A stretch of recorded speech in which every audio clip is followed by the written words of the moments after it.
Welcome to Soft Hour Library. Tonight's story begins now. Close your eyes and rest. Chapter 4. The Counterpane. Upon waking next morning about daylight, I found Queequeg's arm thrown over me in the most loving and affectionate manner. You had almost thought I had been his wife. The counterpane was of patchwork, full of odd little party-colored squares and triangles, and this arm of his tattooed all over with an interminable Cretan labyrinth of a figure, no two parts of which were of one precise shade, owing, I suppose, to his keeping his arm at sea unmethodically in sun and shade, his shirt sleeves irregularly rolled up at various times. This same arm of his, I say, looked for all the world like a strip of that same patchwork quilt.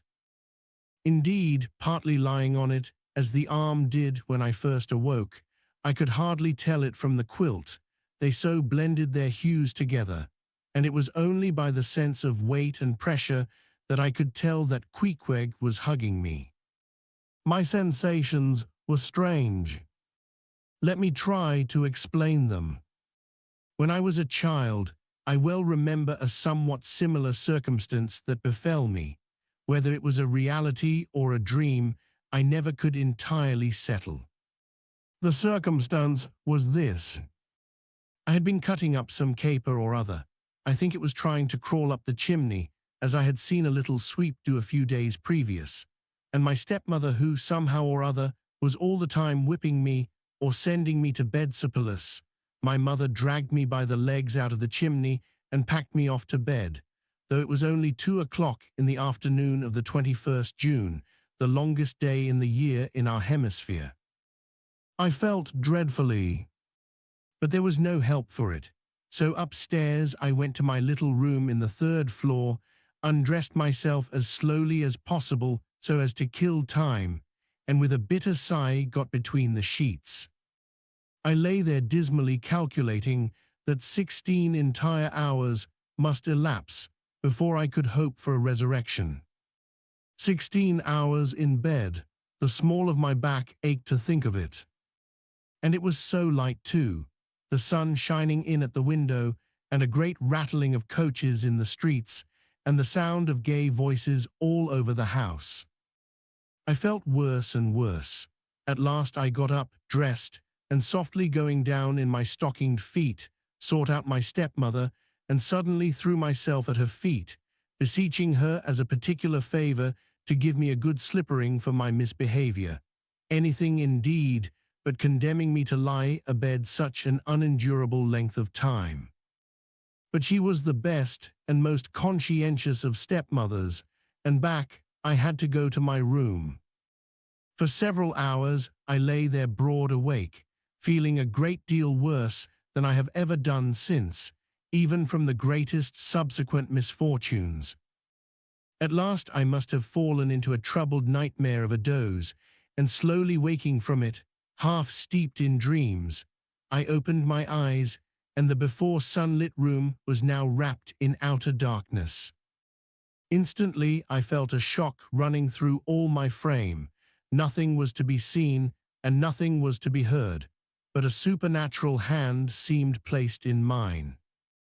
My arm hung over the counterpane, and the nameless, unimaginable, silent form or phantom to which the hand belonged seemed closely seated by my bedside. For what seemed ages piled on ages, I lay there, frozen with the most awful fears, not daring to drag away my hand, yet ever thinking that if I could but stir it one single inch, the horrid spell would be broken. I knew not how this consciousness at last glided away from me, but waking in the morning, I shudderingly remembered it all, and for days and weeks and months afterwards, I lost myself in confounding attempts to explain the mystery. Nay, to this very hour, I often puzzle myself with it. Now take away the awful fear, and my sensations at feeling the supernatural hand in mine were very similar in their strangeness to those which I experienced on waking up and seeing Queequeg's pagan arm thrown round me. But at length all the past night's events soberly recurred, one by one, in fixed reality, and then I lay only alive to the comical predicament. For though I tried to move his arm, unlock his bridegroom clasp, yet sleeping as he was, he still hugged me tightly, as though naught but death should part us twain. I now strove to rouse him, Queequeg, but his only answer was a snore. I then rolled over, my neck feeling as if it were in a horse collar, and suddenly felt a slight scratch. Throwing aside the counterpane, there lay the tomahawk sleeping by the savage's side, as if it were a hatchet-faced baby. A pretty pickle, truly, thought I, a bed here in a strange house in the broad day, with a cannibal and a tomahawk. Queequeg, in the name of goodness, Queequeg, wake. At length, by dint of much wriggling, and loud and incessant expostulations upon the unbecomingness of his hugging a fellow male in that matrimonial sort of style, I succeeded in extracting a grunt. And presently he drew back his arm, shook himself all over like a Newfoundland dog just from the water, and sat up in bed, stiff as a pikestaff, looking at me, and rubbing his eyes as if he did not altogether remember how I came to be there, though a dim consciousness of knowing something about me seemed slowly dawning over him. Meanwhile, I lay quietly eyeing him, having no serious misgivings now, and bent upon narrowly observing so curious a creature. When at last his mind seemed made up touching the character of his bedfellow, and he became, as it were, reconciled to the fact, he jumped out upon the floor, and by certain signs and sounds gave me to understand that if it pleased me, he would dress first, and then leave me to dress afterwards, leaving the whole apartment to myself. Thinks I, Queequeg, under the circumstances, this is a very civilized overture, but the truth is, these savages have an innate sense of delicacy, say what you will. It is marvelous how essentially polite they are.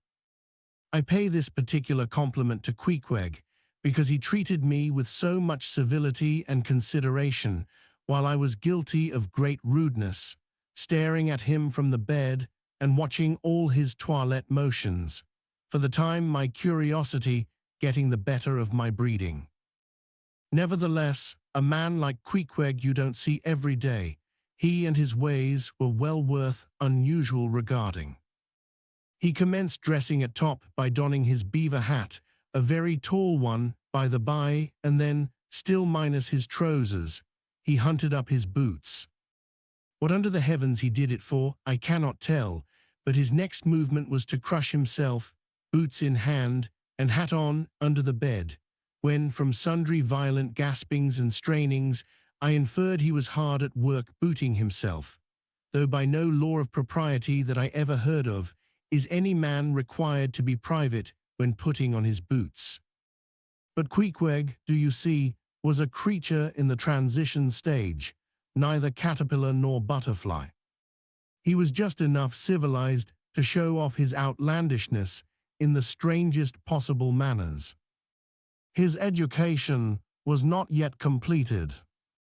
He was an undergraduate. If he had not been a small degree civilized, he very probably would not have troubled himself with boots at all. But then, if he had not been still a savage, he never would have dreamt of getting under the bed to put them on. At last he emerged with his hat very much dented and crushed down over his eyes, and began creaking and limping about the room, as if, not being much accustomed to boots, his pair of damp, wrinkled cowhide ones, probably not made to order either, rather pinched, and tormented him at the first go off of a bitter cold morning. Seeing now that there were no curtains to the window, and that the street being very narrow, the house opposite commanded a plain view into the room, and observing more and more the indecorous figure that Queequeg made, staving about with little else but his hat and boots on, I begged him as well as I could to accelerate his toilet somewhat, and particularly to get into his pantaloons as soon as possible. He complied, and then proceeded to wash himself. At that time in the morning, any Christian would have washed his face, but Queequeg, to my amazement, contented himself with restricting his ablutions to his chest, arms, and hands. He then donned his waistcoat, and taking up a piece of hard soap on the washstand center table, dipped it into water and commenced lathering his face. I was watching to see where he kept his razor, when lo and behold, he takes the harpoon from the bed corner, slips out the long wooden stock, unsheathes the head, wets it a little on his boot, and striding up to the bit of mirror against the wall, begins a vigorous scraping, or rather harpooning of his cheeks. Thinks I, Queequeg, this is using Rogers's best cutlery with a vengeance. Afterwards I wondered the less at this operation when I came to know of what fine steel the head of a harpoon is made, and how exceedingly sharp the long straight edges are always kept. The rest of his toilet was soon achieved, and he proudly marched out of the room, wrapped up in his great pilot monkey jacket and sporting his harpoon like a marshal's baton. Chapter 5. Breakfast. I quickly followed suit, and descending into the bar room, accosted the grinning landlord very pleasantly. I cherished no malice towards him, though he had been skylarking with me not a little in the matter of my bedfellow. However, a good laugh is a mighty good thing, and rather too scarce a good thing, the more's the pity. So if any one man, in his own proper person, afford stuff for a good joke to anybody, let him not be backward, but let him cheerfully allow himself to spend and be spent in that way. And the man that has anything bountifully laughable about him, be sure there is more in that man than you perhaps think for. The bar-room was now full of the boarders who had been dropping in the night previous, and whom I had not as yet had a good look at. They were nearly all whalemen, chief mates and second mates and third mates, and sea carpenters and sea coopers and sea blacksmiths and harpooneers and ship keepers, a brown and brawny company with bosky beards, an unshorn, shaggy set, all wearing monkey jackets for morning gowns. You could pretty plainly tell how long each one had been ashore. This young fellow's healthy cheek is like a sun-toasted pear in hue, and would seem to smell almost as musky. He cannot have been 3 days landed from his Indian voyage. That man next him looks a few shades lighter. You might say a touch of satin wood is in him. In the complexion of a third still lingers a tropic tone, but slightly bleached withal. He doubtless has tarried whole weeks ashore. But who could show a cheek like Queequeg, which, barred with various tints, seemed like the Andes' western slope, to show forth in one array, contrasting climates, zone by zone. "Grub ho!" now cried the landlord, flinging open a door, and in we went to breakfast. They say that men who have seen the world thereby become quite at ease in manner, quite self-possessed in company. Not always, though. Ledyard, the great New England traveller, and Mungo Park, the Scotch one, of all men, they possessed the least assurance in the parlour. But perhaps the mere crossing of Siberia in a sledge drawn by dogs as Ledyard did, or the taking a long solitary walk on an empty stomach in the Negro heart of Africa, which was the sum of poor Mungo's performances. This kind of travel, I say, may not be the very best mode of attaining a high social polish. Still, for the most part, that sort of thing is to be had anywhere. These reflections just here are occasioned by the circumstance that after we were all seated at the table, and I was preparing to hear some good stories about whaling, to my no small surprise, nearly every man maintained a profound silence. And not only that, but they looked embarrassed. Yes, here were a set of sea dogs, many of whom without the slightest bashfulness had boarded great whales on the high seas, entire strangers to them, and duelled them dead without winking. And yet, here they sat at a social breakfast table, all of the same calling, all of kindred tastes, looking round as sheepishly at each other as though they had never been out of sight of some sheepfold among the green mountains. A curious sight, these bashful bears, these timid warrior whalemen. But as for Queequeg, why, Queequeg sat there among them, at the head of the table too, it so chanced, as cool as an icicle. To be sure, I cannot say much for his breeding. His greatest admirer could not have cordially justified his bringing his harpoon into breakfast with him, and using it there without ceremony, reaching over the table with it, to the imminent jeopardy of many heads, and grappling the beefsteaks towards him. But that was certainly very coolly done by him, and everyone knows that in most people's estimation, to do anything coolly is to do it genteelly. We will not speak of all Queequeg's peculiarities here, how he eschewed coffee and hot rolls, and applied his undivided attention to beefsteaks, done rare. Enough that when breakfast was over, he withdrew like the rest into the public room, lighted his tomahawk pipe, and was sitting there quietly digesting and smoking with his inseparable hat on, when I sallied out for a stroll. Chapter 6. The Street. If I had been astonished at first, catching a glimpse of so outlandish an individual as Queequeg circulating among the polite society of a civilized town, that astonishment soon departed upon taking my first daylight stroll through the streets of New Bedford. In thoroughfares nigh the docks, any considerable seaport will frequently offer to view the queerest-looking nondescripts from foreign parts. Even in Broadway and Chestnut streets, Mediterranean mariners will sometimes jostle the affrighted ladies.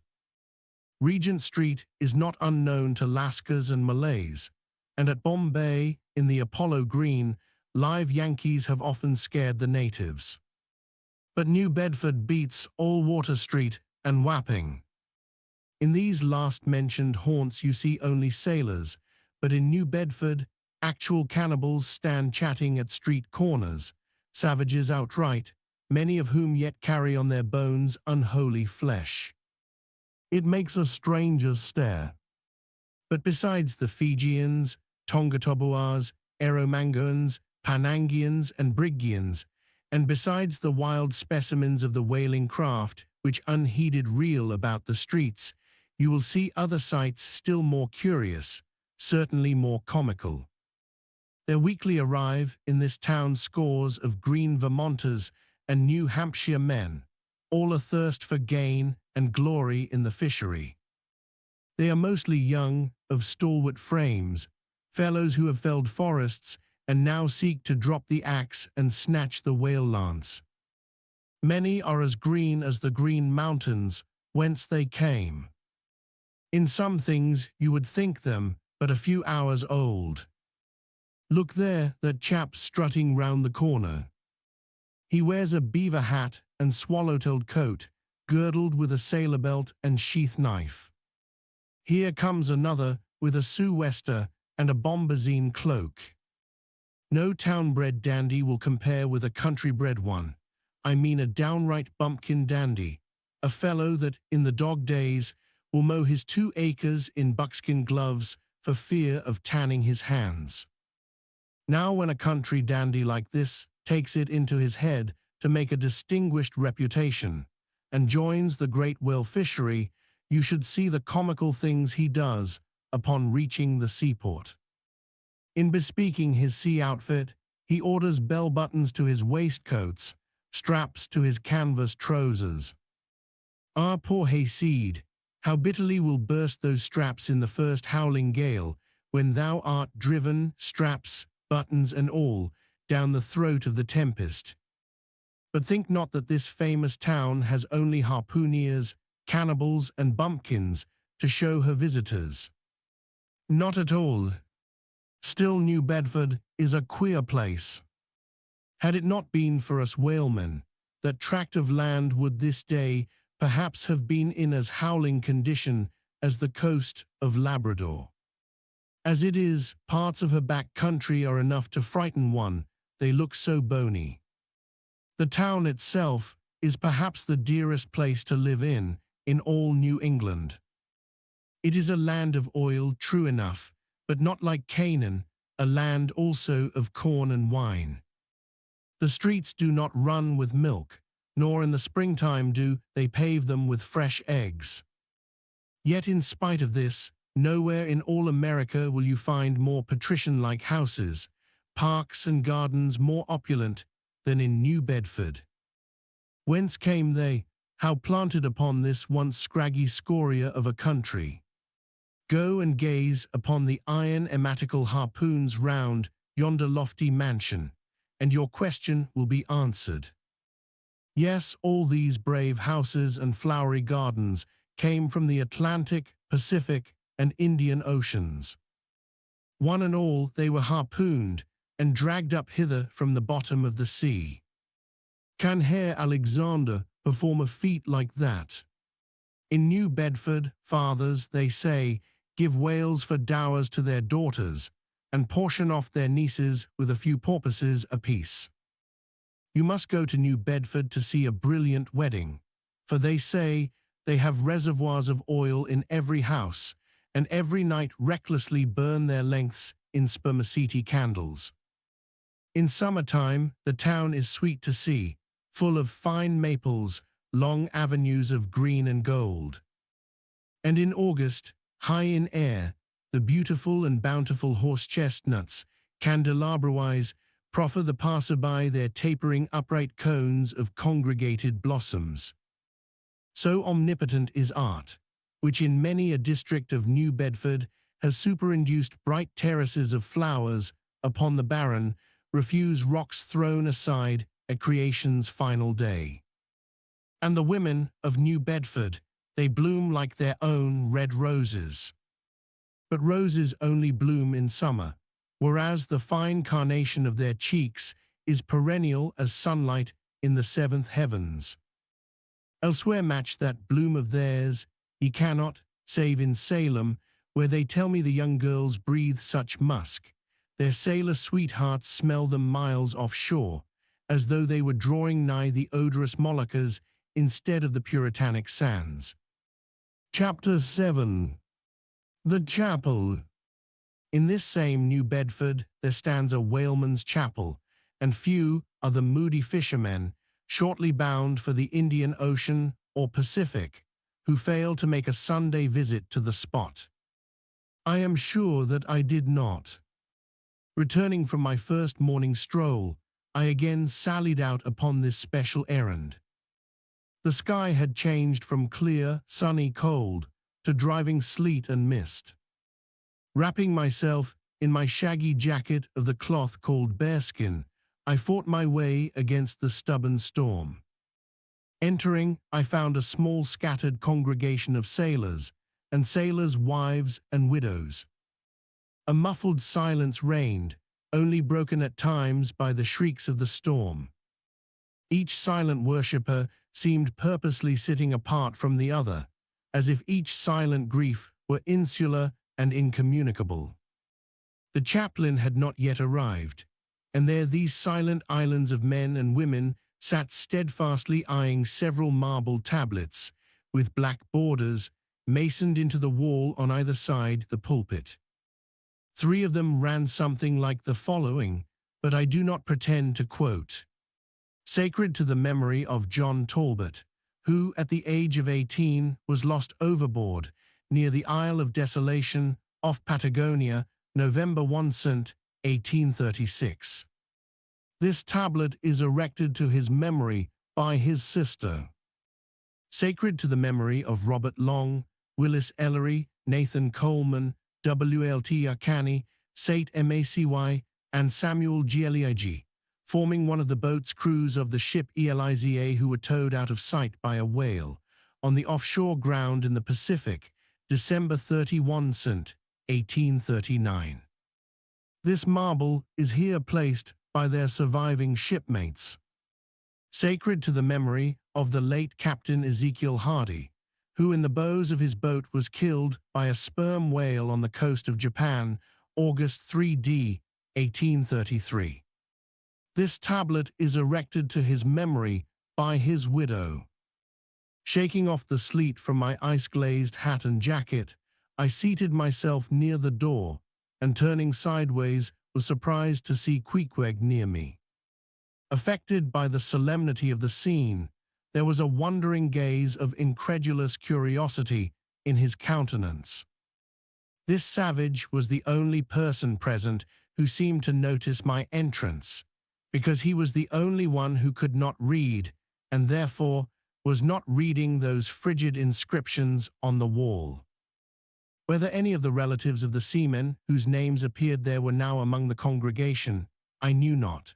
But so many are the unrecorded accidents in the fishery, and so plainly did several women present wear the countenance, if not the trappings of some unceasing grief, that I feel sure that here before me were assembled those, in whose unhealing hearts the sight of those bleak tablets sympathetically caused the old wounds to bleed afresh. O ye whose dead lie buried beneath the green grass, who standing among flowers can say, Here, here lies my beloved, ye know not the desolation that broods in bosoms like these. What bitter blanks in those black-bordered marbles which cover no ashes, what despair in those immovable inscriptions, what deadly voids and unbidden infidelities in the lines that seem to gnaw upon all faith, and refuse resurrections to the beings who have placelessly perished without a grave. As well might those tablets stand in the cave of Elephanta as here. In what census of living creatures the dead of mankind are included, why it is that a universal proverb says of them that they tell no tales, though containing more secrets than the Goodwin Sands, how it is that to his name who yesterday departed for the other world we prefix so significant and infidel a word, and yet do not thus entitle him, if he but embarks for the remotest Indies of this living earth, why the life insurance companies pay death forfeitures upon immortals. In what eternal, unstirring paralysis and deadly, hopeless trance yet lies antique Adam who died 60 round centuries ago, how it is that we still refuse to be comforted for those who we nevertheless maintain are dwelling in unspeakable bliss, why all the living so strive to hush all the dead. Wherefore, but the rumor of a knocking in a tomb will terrify a whole city. All these things are not without their meanings. But faith, like a jackal, feeds among the tombs, and even from these dead doubts she gathers her most vital hope. It needs scarcely to be told with what feelings, on the eve of a Nantucket voyage, I regarded those marble tablets, and by the murky light of that darkened, doleful day read the fate of the whalemen who had gone before me. Yes, Ishmael, the same fate may be thine. But somehow I grew merry again. Delightful inducements to embark, fine chance for promotion, it seems. A stove boat will make me an immortal by brevet. Yes, there is death in this business of whaling, a speechlessly quick chaotic bundling of a man into eternity. But what then? Methinks we have hugely mistaken this matter of life and death. Methinks that what they call my shadow here on earth is my true substance. Methinks that in looking at things spiritual, we are too much like oysters observing the sun through the water, and thinking that thick water the thinnest of air. Methinks my body is but the lays of my better being. In fact, take my body who will, take it I say, it is not me. And therefore 3 cheers for Nantucket, and come a stove boat and stove body when they will, for stave my soul, Jove himself cannot. Chapter 8. The Pulpit. I had not been seated very long ere a man of a certain venerable robustness entered. Immediately, as the storm-pelted door flew back upon admitting him, a quick regardful eyeing of him by all the congregation sufficiently attested that this fine old man was the chaplain. Yes, it was the famous Father Mapple, so called by the whalemen, among whom he was a very great favorite. He had been a sailor and a harpooner in his youth, but for many years past had dedicated his life to the ministry. At the time I now write of, Father Mapple was in the hardy winter of a healthy old age, that sort of old age which seems merging into a second flowering youth, for among all the fissures of his wrinkles there shone certain mild gleams of a newly developing bloom, the spring verdure peeping forth even beneath February's snow. No one having previously heard his history could, for the first time, behold Father Mapple without the utmost interest, because there were certain engrafted clerical peculiarities about him, imputable to that adventurous maritime life he had led.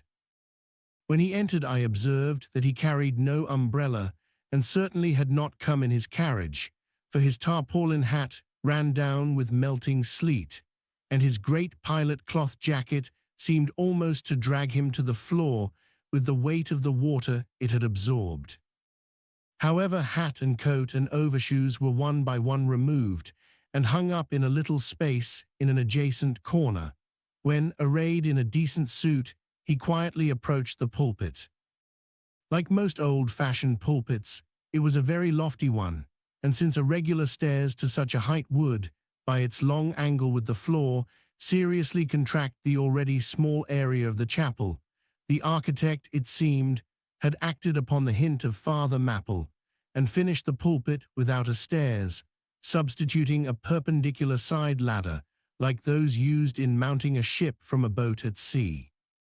The wife of a whaling captain had provided the chapel with a handsome pair of red worsted man-ropes for this ladder, which, being itself nicely headed and stained with a mahogany color, the whole contrivance, considering what manner of chapel it was, seemed by no means in bad taste. Halting for an instant at the foot of the ladder, and with both hands grasping the ornamental knobs of the man-ropes, Father Mapple cast a look upwards, and then, with a truly sailor-like but still reverential dexterity, hand over hand, mounted the steps as if ascending the maintop of his vessel. The perpendicular parts of this side ladder, as is usually the case with swinging ones, were of cloth-covered rope, only the rounds were of wood, so that at every step there was a joint. At my first glimpse of the pulpit, it had not escaped me that, however convenient for a ship, these joints, in the present instance, seemed unnecessary. For I was not prepared to see Father Mapple, after gaining the height, slowly turn round, and stooping over the pulpit, deliberately drag up the ladder step by step, till the whole was deposited within, leaving him impregnable in his little Quebec. I pondered some time, without fully comprehending the reason for this. Father Mapple enjoyed such a wide reputation for sincerity and sanctity that I could not suspect him of courting notoriety by any mere tricks of the stage. No, thought I, there must be some sober reason for this thing. Furthermore, it must symbolize something unseen. Can it be, then, that by that act of physical isolation he signifies his spiritual withdrawal for the time from all outward worldly ties and connections?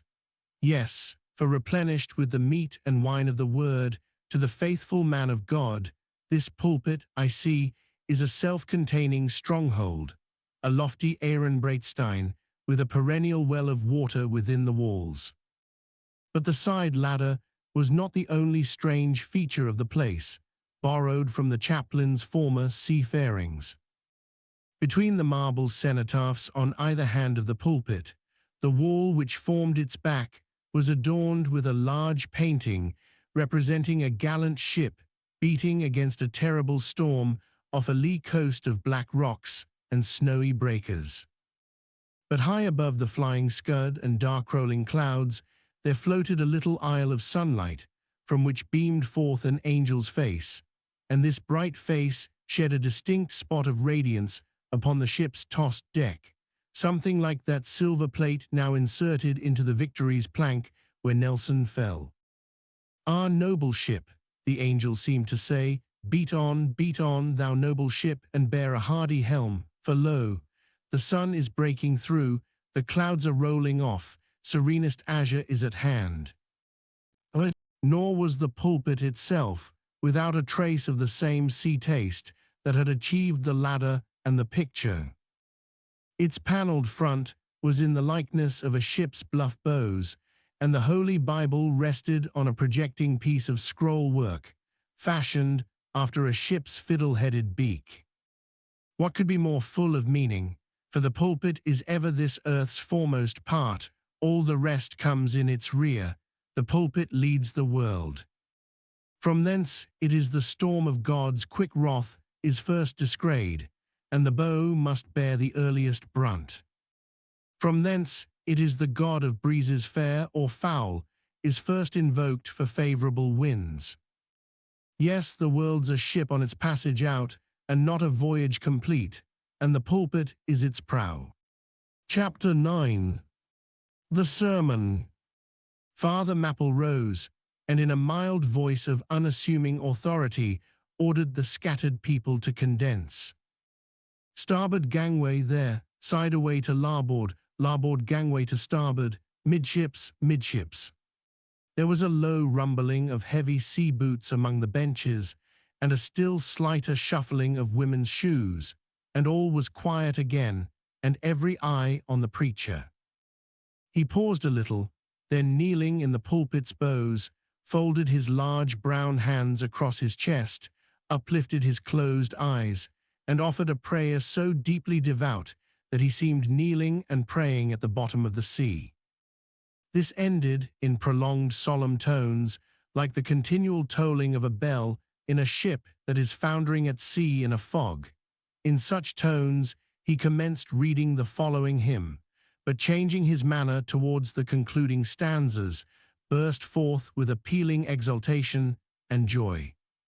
The ribs and terrors in the whale arched over me a dismal gloom, while all God's sunlit waves rolled by and lift me deepening down to doom.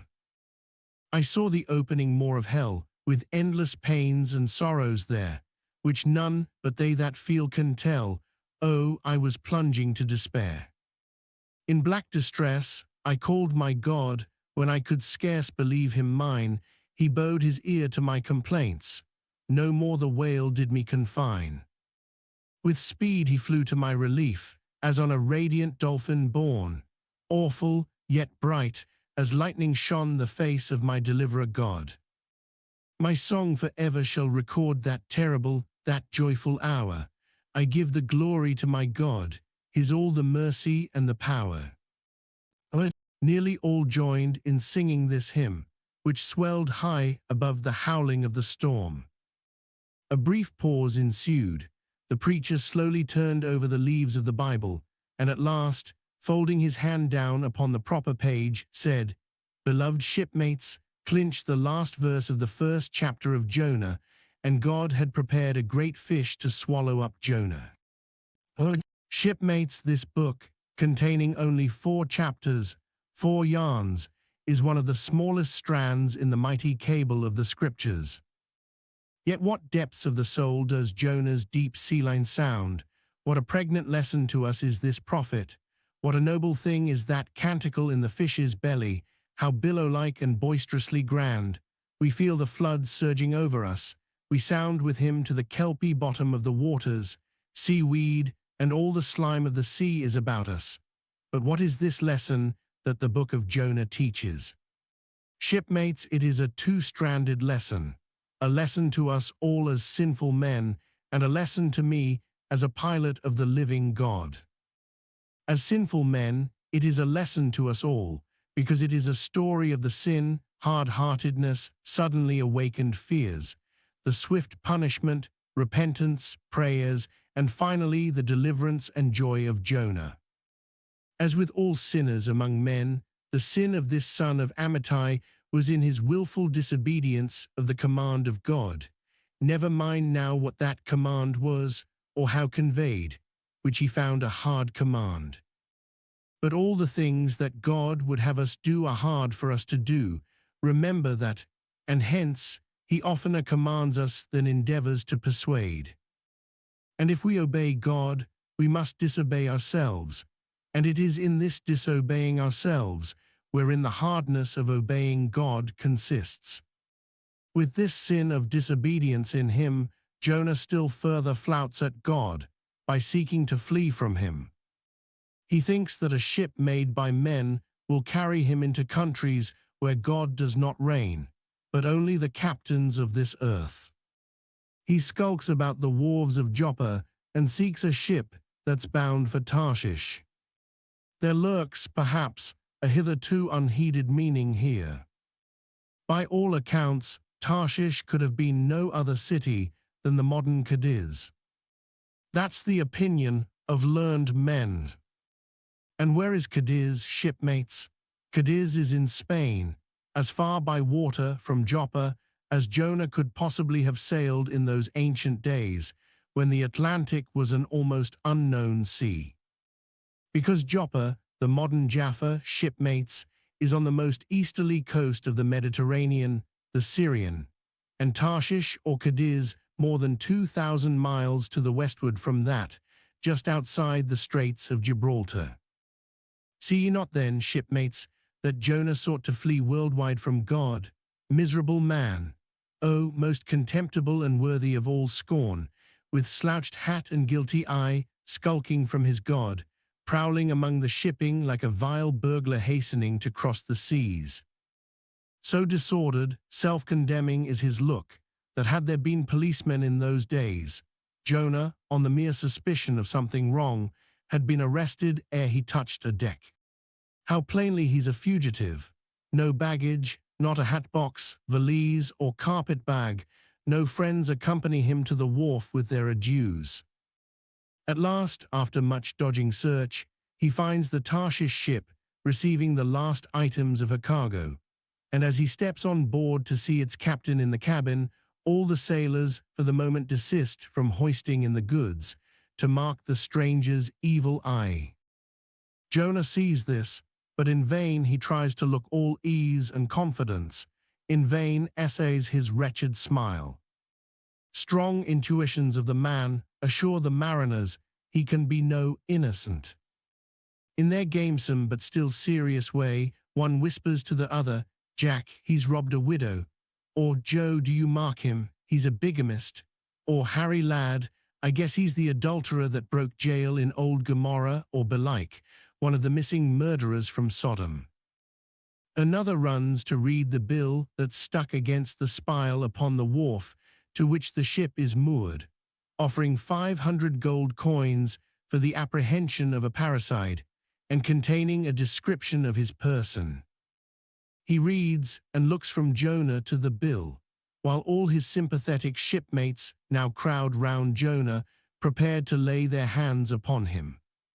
Frighted Jonah trembles, and summoning all his boldness to his face, only looks so much the more a coward.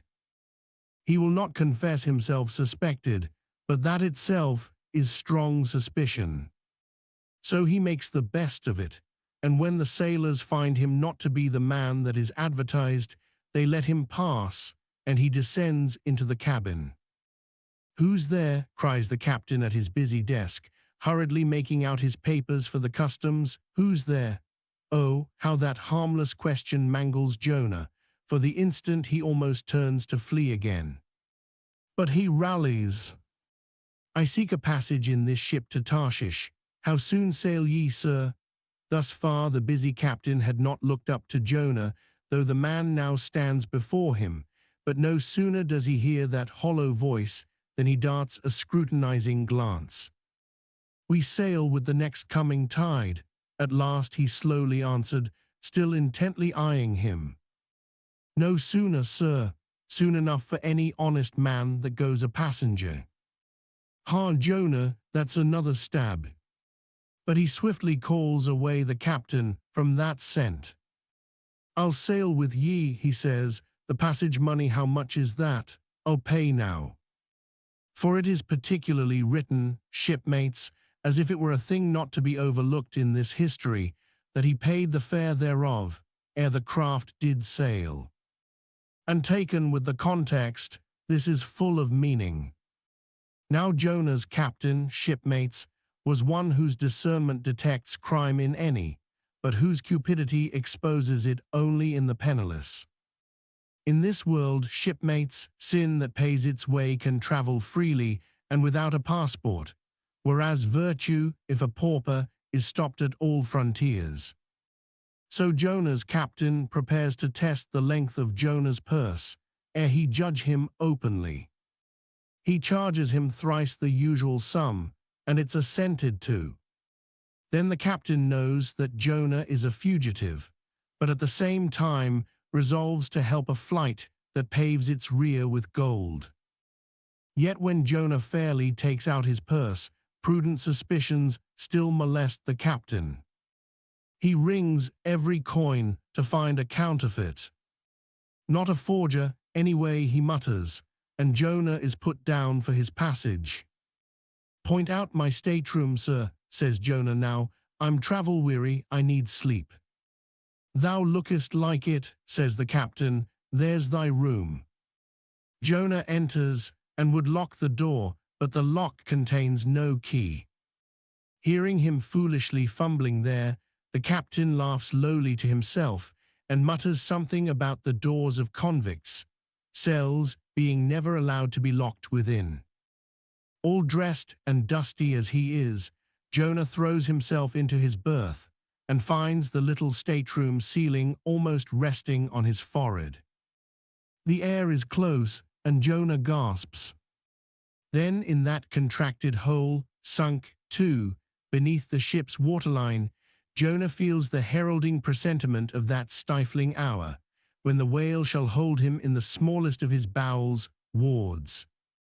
Screwed at its axis against the side, a swinging lamp slightly oscillates in Jonah's room, and the ship, heeling over towards the wharf with the weight of the last bales received, the lamp, flame and all, though in slight motion, still maintains a permanent obliquity with reference to the room, though in truth, infallibly straight itself, it but made obvious the false, lying levels among which it hung.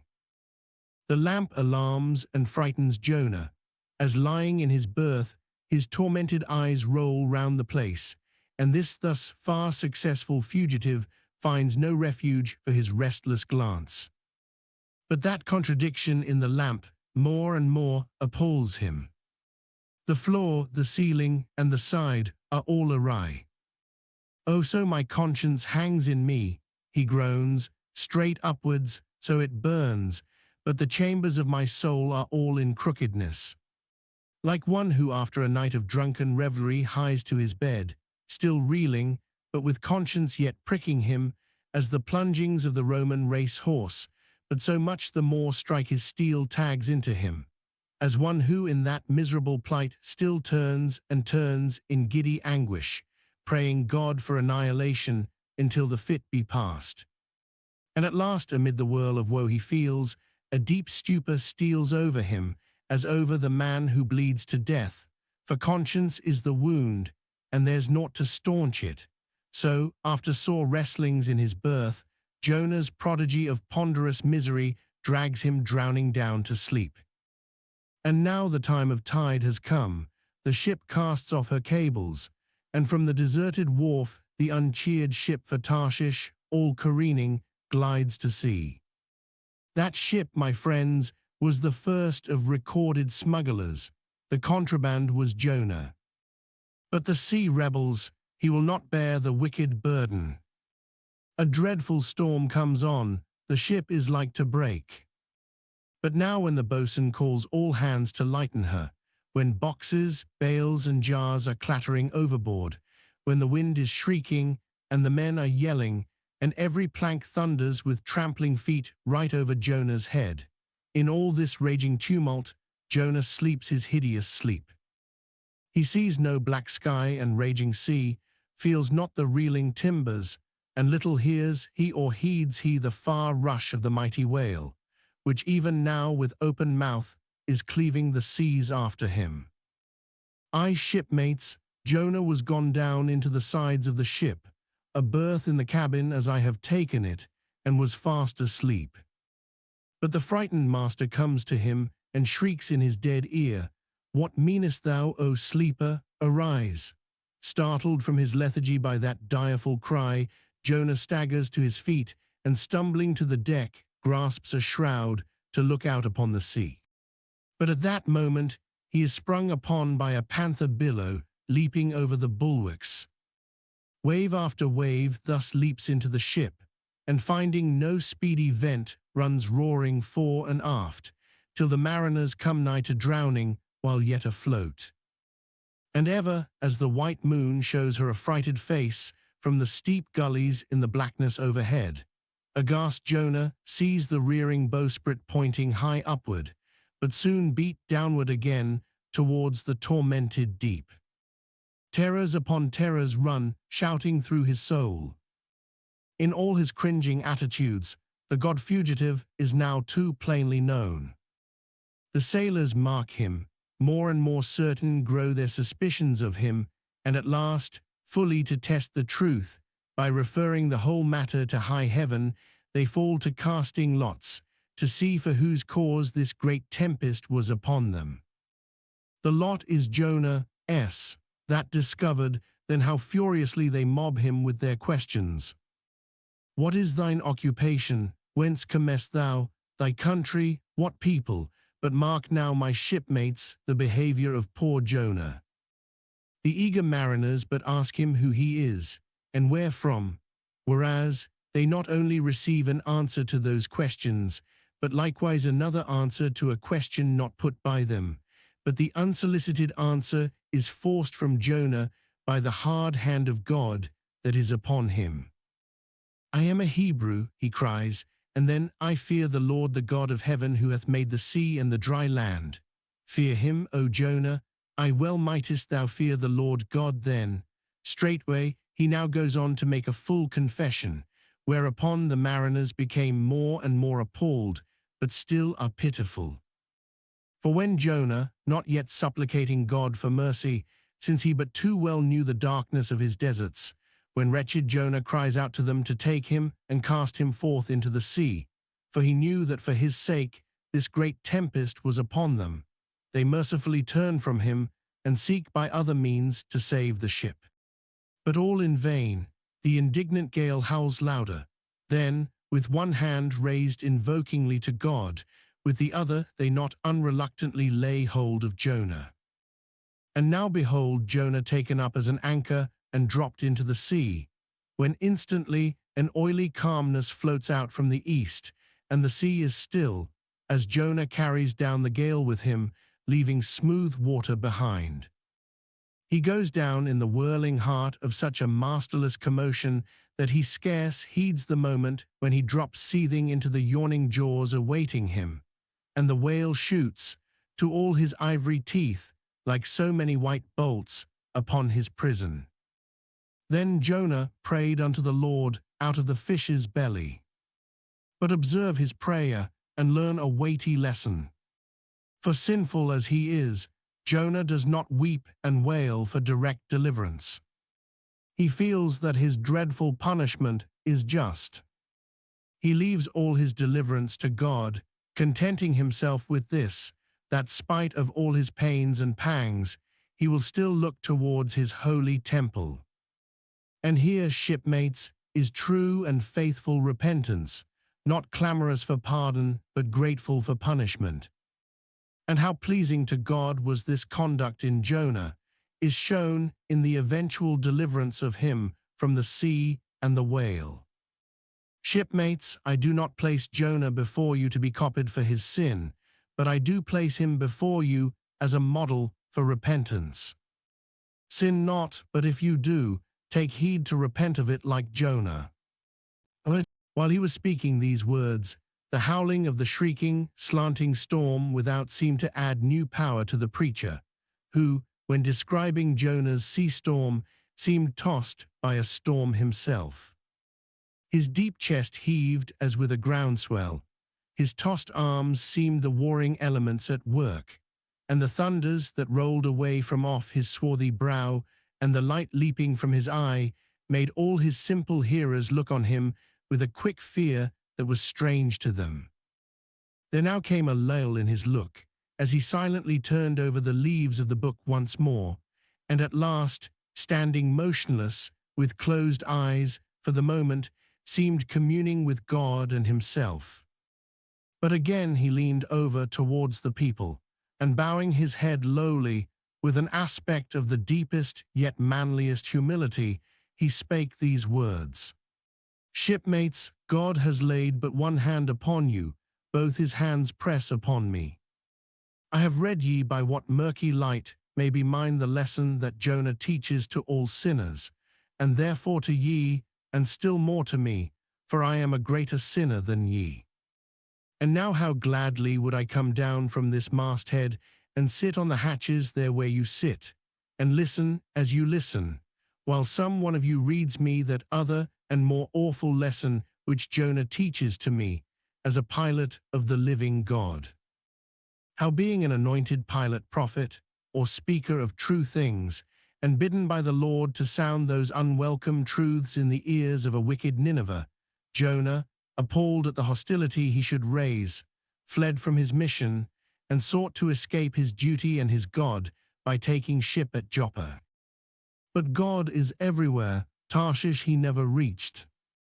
As we have seen, God came upon him in the whale, and swallowed him down to living gulfs of doom, and with swift slantings tore him along into the midst of the seas, where the eddying depths sucked him 10,000 fathoms down, and the weeds were wrapped about his head, and all the watery world of woe bowled over him.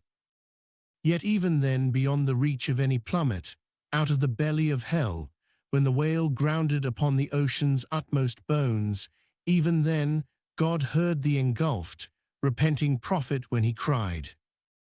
Then God spake unto the fish, and from the shuddering cold and blackness of the sea, the whale came breaching up towards the warm and pleasant sun, and all the delights of air and earth, and vomited out Jonah upon the dry land, when the word of the Lord came a second time, and Jonah, bruised and beaten, his ears, like two seashells, still multitudinously murmuring of the ocean, Jonah did the Almighty's bidding.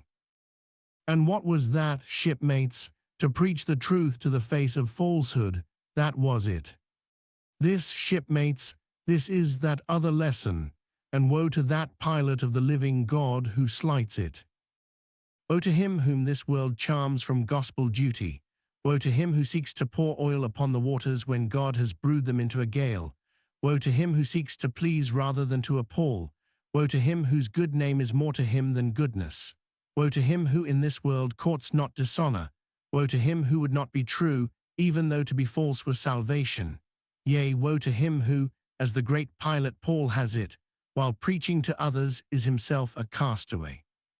He dropped and fell away from himself for a moment, then lifting his face to them again, showed a deep joy in his eyes, as he cried out with a heavenly enthusiasm, "But oh, shipmates, on the starboard hand of every woe there is a sure delight, and higher the top of that delight than the bottom of the woe is deep. Is not the main truck higher than the kelson is low? Delight is to him a far, far upward and inward delight, who against the proud gods and commodores of this earth ever stands forth his own inexorable self. Delight is to him whose strong arms yet support him, when the ship of this base, treacherous world has gone down beneath him. Delight is to him who gives no quarter in the truth, and kills, burns, and destroys all sin, though he pluck it out from under the robes of senators and judges. Delight, topgallant delight, is to him who acknowledges no law or lord, but the Lord his God, and is only a patriot to heaven.